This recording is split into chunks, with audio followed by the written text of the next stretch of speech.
Bonjour, c'est un dimanche très particulier qui a eu lieu hier à Paris, à l'Assemblée nationale et au Sénat. Un dimanche particulier puisque, après que le texte sur la sécurité sanitaire ait été étudié à l'Assemblée nationale, il est allé au Sénat et ensuite, comme pour tout texte, il fallait que les députés et sénateurs, c'est-à-dire 7 députés et 7 sénateurs, rassemblés dans ce qu'on appelle une commission mixte paritaire, se retrouvent pour en fait finaliser le texte.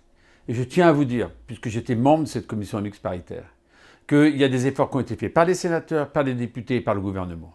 De manière, par exemple, à ce que les ados soient exemptés de passe sanitaire pendant l'été. De manière à ce que les soignants puissent se vacciner un mois plus tard que ce qui était initialement prévu.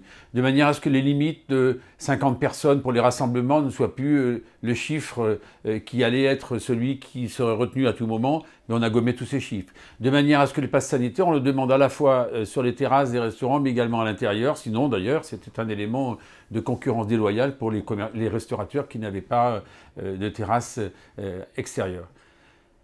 Cet état d'urgence dans lequel nous sommes sanitaire, on en a réduit la durée, puis ce ne sera pas le 31 décembre, ce sera le 15 novembre. Ce sera les préfets qui interviendront pour les centres commerciaux. Bref, là où il y a un péril, là où il y a une possibilité de contagion forte, parce qu'on voit bien que c'est l'explosion encore de ce variant Delta. Donc vraiment, avec ce qui a été voté, vaccination pour tous les soignants, encourageons encore la vaccination. Mais je dis aussi aux antivax que je les respecte. Mais comme je les respecte, il faut qu'à ce moment-là, eh bien, ils se protègent, qu'ils s'isolent et que, naturellement, pour tous, les gestes barrières soient au cœur de la protection de chacun. Donc c'est un texte sur lequel je me suis beaucoup impliqué. C'est un combat à cette pandémie mondiale. D'ailleurs, c'est la 5e pandémie depuis 1500 ans qui est aussi mortelle.